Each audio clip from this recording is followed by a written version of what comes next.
Om Swastiastu. Halo semua, salam history.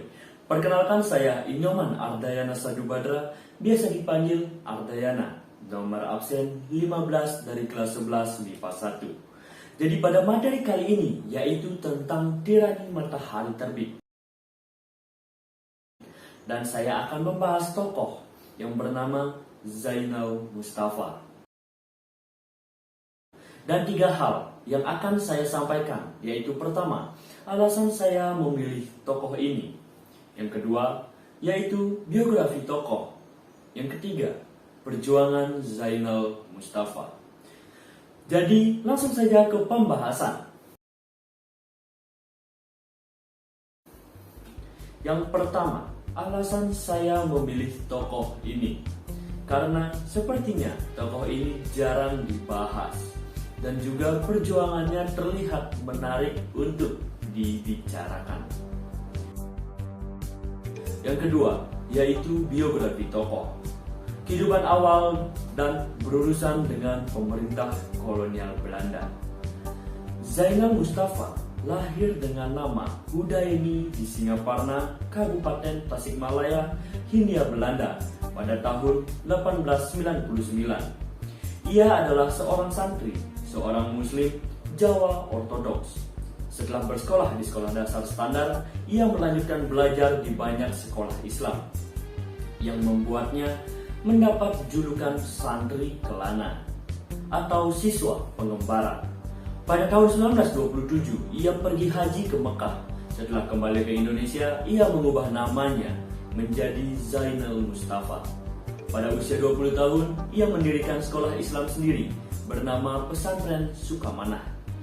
Dia kemudian menjabat sebagai asisten penasihat untuk cabang Nahdlatul Ulama di Tasikmalaya. Mustafa sangat menentang kolonialisme Belanda karena keyakinan Islamnya. Ia beberapa kali didekati oleh pemerintah kolonial Belanda dan diminta bekerja sama dengan mereka. Namun setiap kali ia selalu menolaknya.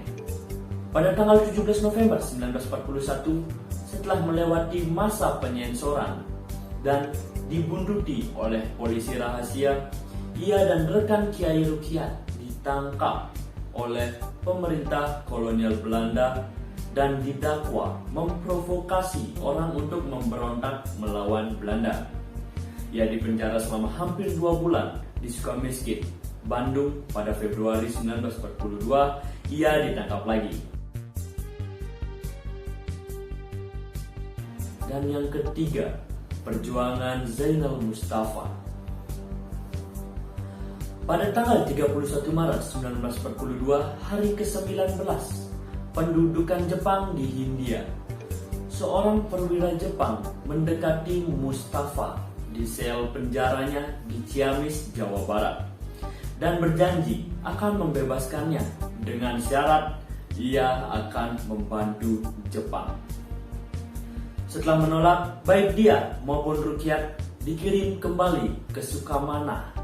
Dalam sebuah upacara di alun-alun Sukamanah, Mustafa dan para pengikutnya menolak membungkuk untuk menghormati Kaisar Jepang, atau hal tersebut disebut dengan Saikeirei. Secara harfiah berarti busur yang paling terhormat.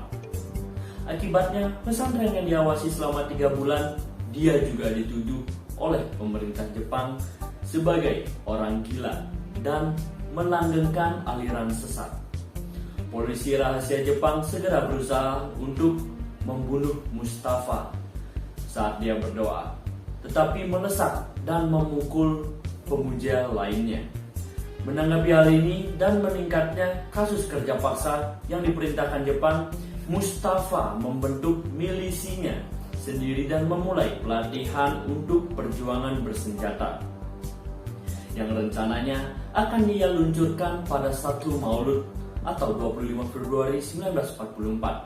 Sehari sebelum penyerangannya, Jepang mengirim pasukan ekspedisi untuk mengundang Mustafa untuk mengadakan negosiasi. Sebagai tanggapan, pasukan Mustafa membunuh semua pasukan Jepang kecuali 1 tentara Jepang.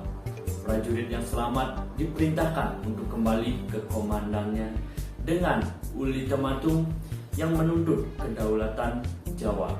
Pada tanggal 25 Februari 1944, Jepang yang berjumlah 6 kompi tentara, 2 Heihos, dan 1 perampok dan 2 brigade bermotor mengepung pesantren Sukamanah Mustafa, ditangkap di kampung Cihaus dan dibawa ke Batavia atau sekarang disebut Jakarta. Sementara 120 orang tewas dalam pengepungan. Setelah beberapa bulan penyiksaan, Mustafa dieksekusi pada tanggal 25 Oktober 1944 bersama dengan 17 pengikutnya. Tetapi keluarganya baru mengetahui nasibnya pada tahun 1970. Jenazahnya diklaim oleh keluarganya dan dimakamkan di Sukamanah, Tasikmalaya pada 10 Januari 1974. Oke, itu semua pembahasan dari saya tentang tokoh yang bernama Zainal Mustafa. Jika ada salah kata, mohon dimaafkan. Saya tutup dengan para Santi. Om Santi Santi.